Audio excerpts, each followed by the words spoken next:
Hello, Yannick. Hi. Thank you for inviting me to the gallery. Well, thanks for doing this. Well, I came with a few questions and I wanted us to talk about. It's always interesting to share with you, to discuss with you, especially subjects around the art. And you've never failed. You're always inspiring. And I'm very, very happy to have your participation in the Ugegraff project. And so my first question would be, why Ugegraff for you? Why are you participating in Ugegraff? Well, first of all, I have two kinds of arts that I do. I go often into more the photographic world, but I also still pursue my sculptural works, which I did a lot during university. And there the main focus was on the message, what it gives. And in the photos, it's often more like the aesthetics, but in the sculptures, the main thing is the message, and then comes aesthetics as well. But my message was always about how illnesses can cause damage to our body and how they can make everyday objects more complicated. And so when I read about what the Ugegraff project was about, I thought, this is exactly why I do the sculptures, to give visibility to meaningful subjects, or let's say subjects that need visibility and need change in the whole process on how we see them. And that's why I couldn't say no. It's, Right. It's just like giving meaning to my sculptures is what I... So for those who haven't seen your work, I have seen it. What can you tell about it? What can you share about the artwork that you are contributing to the Ugegraff project? So the artwork is first try with resin. It's a sculpture where the main part is two casts of my hands. And then there's a second part which has been added to it, which is from a 3D pen, red, like very aggressive red. Which also has a very uneven shape and kind of looks like some infection, which I often use in my sculptures, where I have one healthy part, which is just like the everyday object, very clean white, and then there's just this dangerous orange infection part, which destroys the objective of the main object. And here the idea was more to show how this red part is this violence that is unfortunately often like coming from hands in violence, in human violence. That's really interesting. That's amazing, and I do look forward to the opening of the event, to the exhibition, so a lot more people can see all of this work, including the one you've contributed. Now I have just one more question to ask, and this is regarding your participation as a man.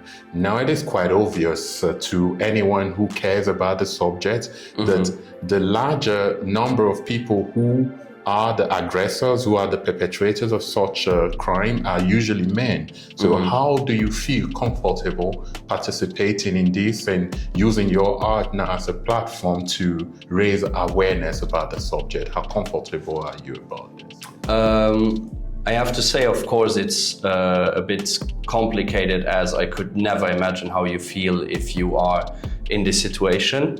But my idea is just to contribute to give such an important subject a message and give it visibility. And although I cannot feel the way someone feels who's directly or indirectly exposed to this, I think I can do at least my part of the work to show that I want to make it clear that this needs visibility and it needs change and it needs solutions. So that's the least I can do, and of course I wish I could do more, but every small participation is always useful. Enough. Yeah, that is true. That's true.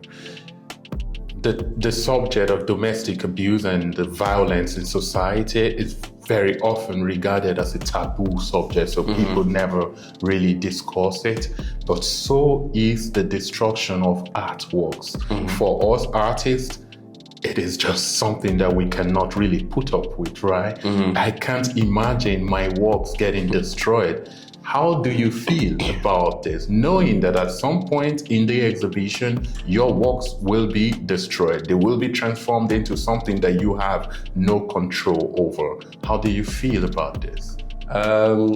I feel very happy about in what circumstances they are destroyed, because to me, I mean, I was at first I was thinking about, should I add like this red part, or should I just keep like the white hands? And then I thought, well, the main idea is that this red part is kind of the symbol of violence, which unfortunately is often in human hands. And I hope that this part, because it's quite fragile, so I hope that when they are destroyed, this part just really breaks apart. Okay. So to really kind of make it more symbolic, to really, like, you don't just destroy my artwork, but you destroy the violence in the hands. And if that's the case, I'm happy that they are destroyed. So I'm not sad about the fact, and it's a strong message. So then I can live with it without any problem. Right, I guess so. Even for myself, it's more or less the same. Understanding that the topic that this artwork gets to represent, it's useful for society. Yeah, thank you very much. I want to ask just now the last question, and this is about yourself and your body of art. I've known you for years already, and I know how many you participate in just about some of the biggest art shows in the country, and yet you're doing this. How long have you been doing this? You don't seem to be tiring. You're still going on and on. Yeah, what is it in art for you, and why do you do art? I mean, it would be a lie to say that I never thought about just like getting a 40-hour job and just like stop doing art, like just stop putting that much energy into art. But I think it's always like those, it's not selling an artwork that makes me go on mainly. I mean, obviously it's always nice, but whenever I have projects which really come back to like the sculptural work that I started doing when I was in university, because it was a very personal project about Huntington disease and about how Huntington disease affects people's lives who had to live with it. I think it's whenever I get like a nice project like in this sculptural work, or the fact that I can use this sculptural work and research to put in for, even if it's not about illnesses, which is my main theme, but about other very important problematics in society or in our everyday lives. I think that's what just like keeps me motivated to still do it. Right. But yeah, I think it also helps that I still do like half-time my work at the gallery, where I also have a bit of like distance from my works. But I think a good mix between those two is just what keeps me going, and switching a bit from techniques. That also makes it more exciting to like sometimes go back to that one, and sometimes go back to the other again. Yeah, exactly. Oh, that's interesting. Yes. I think I'm really pleased to be able to come around today and be able to have this conversation with you. I do look forward to the opening, and I look forward to everybody coming around to connect with the artwork, as well as learn about the topics that these artworks are representing. And if at the end of the day, people do leave this place with some message, what kind of message would you like people to leave with if they come to the exhibition? I think the main message would be to really think about what they see in art. Obviously, there's things that you like less, others you like more. That's totally okay. I also have artworks that I don't like that much compared to others. But give art a chance to maybe like let it express like important messages, and look at the messages.